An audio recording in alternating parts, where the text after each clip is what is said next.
Ever wonder what motivates people to get plastic surgery? Did they regret it? What can we learn from the stories of plastic surgery patients?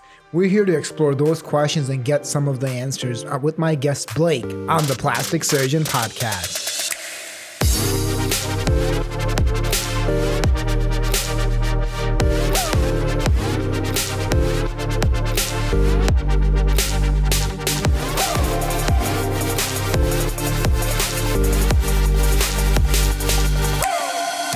Hello, my friends. Welcome back, and thanks to our listeners for the amazing feedback. We have had so much fun so far and look forward to more of your insights and suggestions. Please rate us and review us on Apple Podcasts to help us get you more amazing content. On the Plastic Surgeon Podcast, we listen to real plastic surgery stories of triumph and pain from real patients and providers to further understand the motivations of why they would risk their life under the knife. I'm Dr. Sajan, and my guest today is the awesome Blake. Blake underwent gender-affirming top surgery, transitioning from female to male with me. We're here to talk to you about your journey, how we came to know each other, the procedure you underwent, and how it affected you, Blake. So, Blake, where are you from? I'm from Snohomish, Washington. Is that where you were born and raised? Yes. During your childhood, transitioning became something that you thought of. Is that right? Yeah, looking back, what really hit me was about kindergarten is when I knew that I was trans. How did you know? My most vivid memory was when I was a kid and I was on the playground at recess, and all the girls were cheering for boys, and I was like, well, why aren't they cheering for me? I'm playing with them. How did you know that transgender was a thing or gender was a thing at that age? I didn't know what trans was at that age. I just knew I didn't feel like a girl, and I didn't identify with the rest of the girls that were that my age. And did you find yourself trying to dress differently or be differently in kindergarten? Yeah, another vivid memory is like my grandparents supported me and they would buy me boy clothes, and my mom would get upset at them constantly. How did they know you liked boys' clothes? Because when they would take me shopping for like school clothes or something, that's all I would want. What did your mom say about it? She would just get like discouraged and be like, no, you need to be wearing girls' clothes, or you should wear this, or you should wear that. And it's like, no, I don't want to. That's not what I wanted. How did that make you feel when your mom said that? It made me, I didn't really understand it at the time, but it just made me feel sad. Were you living with your grandparents? No, I was living with my mom and my dad. I'm an only child. Were your grandparents in town or were they far away? They just live in Monroe, which is about 20 minutes from Snohomish. How often would they see you? Just, I don't know, at least a few times a month. You know, it's probably a misconception, but you often feel people from an older generation are more likely to not be supportive of something like that. Why do you think your grandparents were supportive? My grandma is definitely a person of the 60s, so she definitely was more supportive and open-minded about like different people per se. Did anyone talk to you about gender at that around that age, or did it come up as an issue? No, it never came up as an issue. I don't think my parents even heard the word trans until I came out later. And then during your education, when did you start learning about gender? Not till high school. And how did elementary and middle school treat you? Um, Elementary, it wasn't so much of an issue. Everybody knew that I was a tomboy, so that's just who I was. Middle school was definitely hard because I started experimenting with sexuality and a little bit of gender more, but definitely I didn't like still realize it until about 13. So middle school at 13 is when everything kind of hit the fan. And when you say you were experimenting with sexuality, what do you mean by that? Did you have other partners at that age? I had my first girlfriend at like what 13 or something at the middle school age. So that's when I realized I was gay, but the gender thing was like in the background still. So you were presenting as a girl, and then you were quote unquote dating a girl at that age. Yeah. And was she also gay or lesbian? Yeah. And how did she know she was like that? Um Honestly, I don't know. We just kind of I didn't know until like I had feelings for her until like we started talking about that kind of stuff. And how did that pop up? just I don't know, I started seeing things on TV and I was like, "Oh my god, I'm gay and I like this girl." Hmm. Was it a show or a moment in TV that you saw that made you understand or learn about it? It kinda started with Glee, I think with a lot of people my age. Glee was the first, like, major television show that had visibly gay people on it. And then you dated this girl for a little bit of time? Yeah, probably midway through high school, so from 7th grade to my sophomore year. And the people in your school know you were with her? Yeah. What did they say? So much was surprisingly, accepting. I don't know if it's just me, I'm one of those people that doesn't tolerate a lot of crap, so they Mhm. didn't mess with me a lot, but not a lot came up. I mean, it did occasionally where people would sort of try and bully me, but it just never was an issue for me. And were you dressing more, quote unquote, like a tomboy at this age, or were you dressing more of a traditional female role? I was more traditional female 7th and 8th grade, and then my freshman year is when transitioning came up. And how did you learn that transgenderism, if you will, is a thing? That's when I got my first phone at the time, and I could start doing my own research. And on the internet, you started looking up gender, and or what did you start doing first?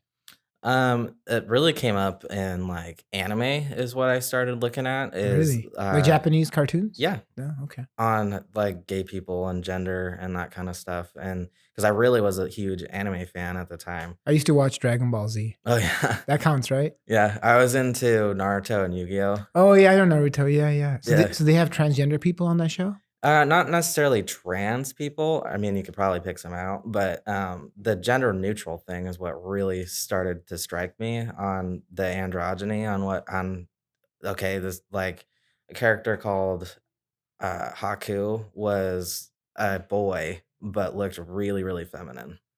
Huh. But they didn't present it as a gender thing. Mm-mm. And did that person have partners or relations of the same gender, or that was never a thing? That was never an issue. It was just that that person was extremely androgynous. And then where did you go from there? I just started, the gender came up more. This was 2011, 2012, and so more, like, gender issues were starting to come up in the media, and so I just started looking at all that stuff, and I was like, "All this is making sense to me." How was your mom responding towards all this during this time? I kept it very private at the time, so I she didn't really see it much. I hid it from her. Did your grandparents or anybody else in your family know? No. Who knew? Just my friends at school. How were they responding to this? Most of them very well. The ones that weren't, I figured out really weren't my friends. Not so well, and I ended up distancing myself from them. When did you in high school you decided you were transgender, is that correct? It came out the beginning of my sophomore year. And when you say you came out, what does that mean? I started telling people that I was trans. Who did you tell first? I told my best friend at the time. And what did your friend say? She didn't really know what to say at first, but she was like, "I mean, if this is what you want, that's cool." Were you going in therapy or anything like that during this time? No. My mom when I came out as gay in middle school, my mom tried sending me to therapy and I refused. Was it regular therapy or conversion therapy? Um, it it was regular therapy, but with the goal of conversion in mind. And why didn't you go to it? I didn't wanna talk to anybody at the time, and then the therapist that she sent me to was her choosing, and it was an older guy that I knew had no idea about LGBT issues, and it was of, I think, Christian origin. He was, like, out of a Christian-related organization, and I everything about it was red flags for me. Did you even meet with him or you just researched him? No, I met with him probably 10 times. Oh, you did? Yeah. Just to be loyal or nice or listen to your No, mom? because my mom made me. Yeah, that makes sense. And tell me how those interactions went because a lot of people go through that. It was really tense. I mean, I really didn't talk much. I just answered basic questions, but I wouldn't give him, like, any information about myself. What would he tell you? He because I was so closed off, he didn't really know what to do besides pry, and he kept, like, asking me questions about why did I feel this way and stuff like that, and I just wouldn't answer. And did he try redirecting you? Like, Not telling you that maybe you're incorrect or what you're thinking is wrong? not really because I wouldn't let it get there. I mean, I knew better. I knew what the goal in mind was, so I just refused to let it get that way. How did you stop that therapy? My mom just knew that there wasn't any point anymore, so she just let me stop going. You came out to your friends in high school. When did you tell your mom? I told her December 16th of 2013. It's really specific. How did you tell her? I told her pretty much forcefully after she went through my phone and found some conversations with friends, and yeah, pretty much forced me to come out. How did that go? It was bad. What happened? I was pretty much cornered in the living room of my childhood home, and I had to, yeah, tell her that I was trans, why I felt this way. I've felt this way my whole life, even though she ignored all of the signs that there was no denying it. What did she say? She said, "No, you can't be this way. You've never been a boy," and all these kinds of things. But it was like I tried explaining to her and pointing out memories in my life that I even told her. I think it was third grade. I mentioned to her that I felt like a boy, and I remember that day, and she doesn't, and I think she blocks it out of her mind. Hmm. What did she say after your conversation in your living room? She originally said that it's okay, we'll get through this, but then her actions following that disproved that. What were her actions? She basically didn't talk to me for a couple months after that, even though living in the same home. Like zero. Basically nothing. Then what happened? And then just everything was hard after that. Our relationship didn't improve until probably 2 years ago. What happened 2 years ago that it improved? I think as enough time passed and she realized that, this is my only child and I'm gonna love him if he's a man or not. Did you guys have a conversation or did the ice just finally thaw? I think it finally thawed. Because things were so tense, I didn't let her into my personal life a lot. I mean, things gradually improved, but our personal relationship never mended until that point. So transitioning is a spectrum, right? People do it differently in different ways. Mhm. When your mom learned about it, is that when you started presenting socially as a male? I think that's when she, started looking into it. I started presenting pretty much right after I came out, fully, socially transitioning. And for people that don't know, can you tell us what socially transitioning means? Means that I started telling people my pronouns were he, him, and I identified as male, and at that point is when I changed my name to Blake. And what did you start? So you started dressing. You started buying more boy clothes. Is Yeah, that correct, or male clothes, if you will? yeah. And would your mom call you Blake or no? No, and she still doesn't to the day. Who started calling you Blake first? My friends. And how did the school respond to it? Did you tell them, or what happened with that? I didn't really go that far into taking the effort to tell my teachers because I didn't care. But I made it an effort to tell my friends and classmates to refer to me as he, him, and Blake. What did they say? I didn't get much pushback. They were just like, okay, And other than socially transitioning, did you start anything else? no. And when the ice thawed with your mom, where did she take it from there? How did things get better? Um, I think we never really had a conversation about it. We still really haven't. I think she just said, "It's not about me, and this is who you are, and I just have to love you for who you are." She said that in less words over the years. Were your grandparents saying during all this? They knew they didn't have a lot of say in it and didn't want to make a rift in the relationship with my mom either. So they did the best they could to just kind of step back and do the least. And then when everything really boiled over when I came out, my grandma decided she's gonna support me. Well, did you have other family members who knew? No, Wa- my family's very small. Was your dad involved in your life? He's still in my life, but he's pretty much just has gone along with what my mom has said the entire time. So now, now in 2020, everybody's comfortable with it, correct? Yeah. After you socially transitioned, when did you decide you were going to medically transition?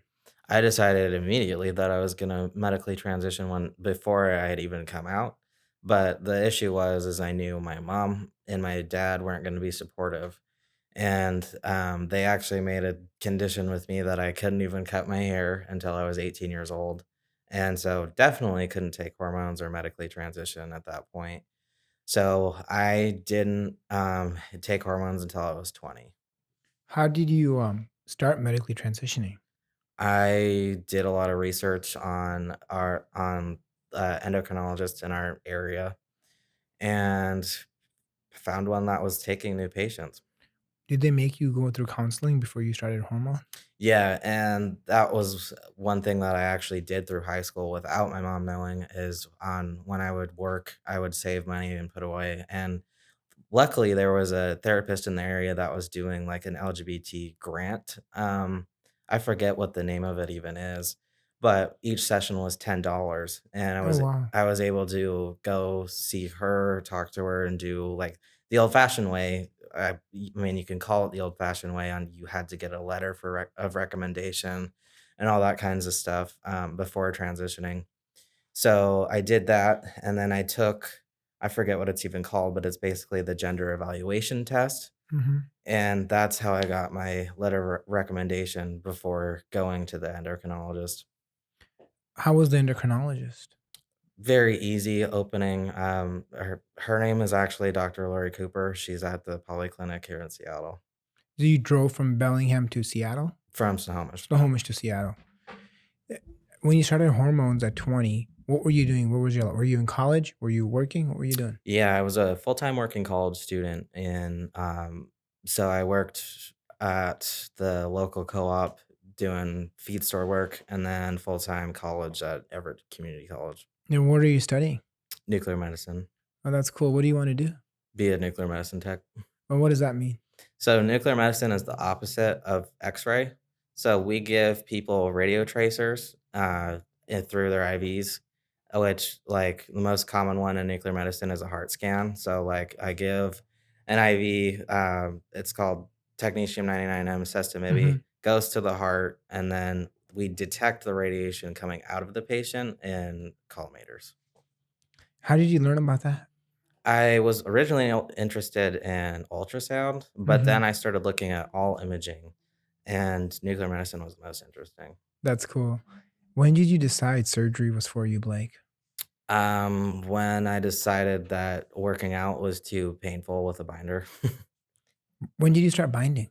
I started binding in 2013, so I binded for 7 years How did you? Why did you start binding? because I was very uncomfortable with my chest. How were you uncomfortable? Just having breast tissue and uh, having a female shape was uncomfortable. And then you started looking into surgery after after you did the hormones in your 20s, correct? I started looking at surgeons when I came out. Mm. And how did you hear about me in this process? I just looked in the area because I knew I didn't really wanna travel, and Mhm. then, just looking I've looked for a long time. How did you tell your mom that you wanted surgery? I told her that I was uncomfortable with my body and I can't live like this anymore. How did she respond to you being on hormones and your physique, your voice, hair, everything changing? She was pretty silent about it. She didn't, really react until, about 2 years in, about a year ago, that I started really looking male, and, now she'll, like, tell me that I'm handsome and things like that, and that's nice to hear, but it definitely took her a while. What was the final thing that made you decide to book your consult and start the process for surgery? That I just was starting to physically get unhealthy and depression, that I wasn't treating myself right because of the dysphoria and discomfort. And then you researched some doctors, you ran across my name, right? Mhm. What made you want to see me out of everybody else? Because there's a few people in the Seattle area who do this. You were definitely were listed with the most experience and most positive feedback. Did you watch any of the surgeries live? Yeah. Did that help you make your decision? Yeah, I'm definitely kind of a medical nerd, so I watch all the surgeries. Oh, that's cool. So you watch my snaps and you see how we do things. Yeah. So there's different kinds of operations we can do for chest reconstruction, right? Well, there's something called the anchor approach, where you basically it's a cis female reduction that's done more aggressively. Mhm. There's something called a keyhole, where you just make a small incision underneath the nipple and take the tissue out. And then there's the most invasive, a double incision. A double incision is where I make an incision on each side. I remove the nipple from the body, remove the tissue, liposculpt a more male physique, and then put it back together. In this procedure, the nipple is retransplanted. It's called an autotransplant on the body to create a more male physique. So we talked about those different options during your consult. How did that go? It went well. I was trying to convince myself at the time that I was eligible for a keyhole, and I definitely wasn't. I had too much tissue for too much of a fold. And once I accepted that I had to get double incision surgery, it clicked in my head pretty well after that. So why were you thinking keyhole versus double incision? Because I didn't want the double incision scars and being very obvious, like to the public, if I were to take my shirt off or something. Hmm. Yeah. Was it hard to accept that you would lose all nipple sensation with a double incision? Because that's one of the things that happens with that operation. No, it wasn't, and I see a lot of people that are concerned about that and get kinda detached about that, but I never was too concerned about that, and it doesn't bother me now. After the consult, you went home and you talked to your mom about it. Not really, no. Were you doing everything and fun and just paying for it with the other work you were doing, or was she helping you with it? I'm thankfully on my parents' insurance, so that is how I pay for everything. When you told her you really wanted surgery, how did she respond, Blake? At this point, when I went through the consult and I was in the process of scheduling and everything, she was supportive at this point. Did she want to come to the consult to learn herself, or not really? Not really. Why do you think so? I think it was just the in her mind, just a consult on this is just a piece of the process. How did you feel once you booked surgery? Felt really good. What was going through your mind that you were going to make this permanent change in your body? Um, that's a really good question because I was just like, okay, this is part of my process, and I didn't like at that point in time, and it wasn't a huge like moment for me, which I think is a little strange looking back now, but it just was a phase. As surgery day was approaching and the night before, what was going through your mind? I had never had major surgery, so I was like, oh my god, what if something goes wrong? Then we did your surgery. We ended up doing a double incision chest reconstruction with free nipple graft. You are part of our docu series, right? We filmed it. How and then you went home the same day. How did you feel that day after the surgery was done? I felt really good that it was done, and I just was really focused on healing at that point. And getting to know you a little bit, Blake. I know you're more of a private person, but you're happy to share with others. You agreed to be part of our TV series to share your experience. What made you want to agree to that? Coming from such a small town, I was fortunate that people were pretty accepting and progressive, I guess, progressive mindset on learning new things about people and that people are different and trans people really aren't that different from any other person. But I have plenty of friends and know people in other places that aren't and don't have that acceptance. And I would rather those people become people that learn about it and become accepting and learn that it's not different. How is it not different? I mean, I had to become a male physically and socially, but I'm no different than any other male. How do you feel now after surgery? I feel much more confident and just happy with myself, and I don't have to stress that I have to wear a binder for 8 hours a day again and that my back and my ribs are gonna hurt. How did the scars make you feel when you see them in the mirror? At first, it was a little jarring, because I was like, "This is not exactly not what I wanted," but that only lasted for about a week, and then after that, I was like, "Well, these are a part of me now, and it shows what I went through." When you say not what I wanted, do you mean the type of operation or the look of the chest? What do you mean by that? The look of the chest mainly, because just because they were so dark at first. I Mhm. mean, they're only a week old scars. It took a lot out of me to look at them. What did it make? What thoughts went through your mind when you looked at them? I was like, the first thing I was like, people are gonna know I'm trans when they look at my chest. But then I was like, no, not really. Not a lot of people will immediately associate it with that. Why do you care if people know you're transgender? Because of the stigma that has been around being transgender for so long. I mean, when Bruce Jenner, now Caitlyn Jenner, came out, saw a lot of bad media reaction, and that was how I thought I would be treated at first, by like any media or things like that, or just the public in general. But now I see that's not immediately true. Give me an example of the bad stigma that you think is associated with transgender people. That no matter the like comments I see are no matter how many hormones you take or all the surgeries you'll never be the gender you said gender, like you'll never be a man or you'll never be a woman. When you see that, how does it make you feel? This makes me feel sad, that no matter like you even though you see somebody went through such a great process, that you would deny somebody that in somebody else's mind. What are you doing now with your life, Blake? What are you up to? I'm a full-time college student working through my internship, ready to graduate in 5 months. You're doing it. So your internship is in nuclear medicine. Mhm. Are you? Or do they pay you for that? That's just something you do part of your education. Nope, it's an unpaid internship.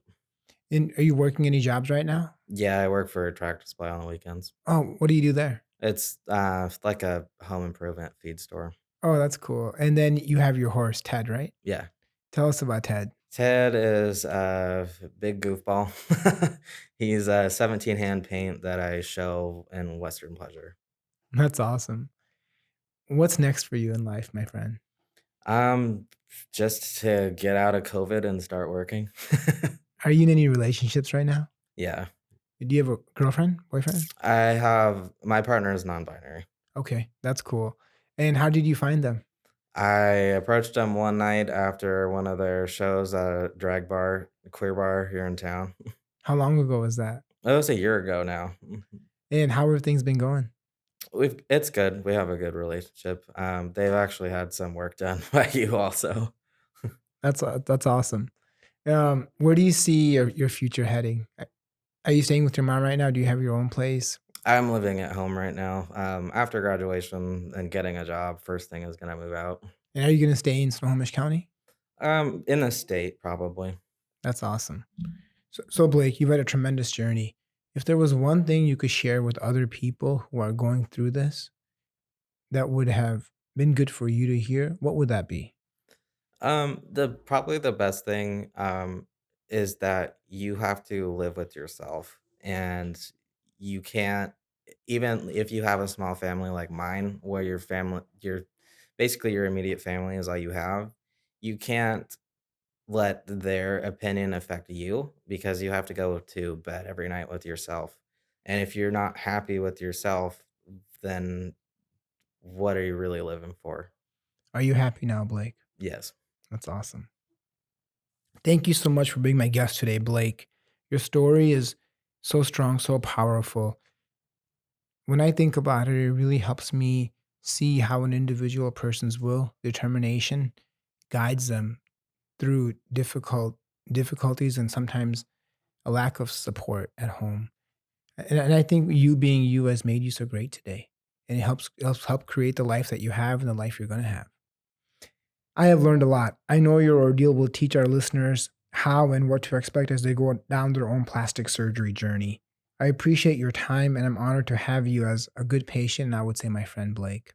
Thanks for listening to the Plastic Surgeon Podcast, and please rate and review us on Apple Podcasts for more amazing content. For my live surgeries on Snapchat and my adventures throughout the week, catch us on all social media at realdrseattle. See you next time. Bam, what?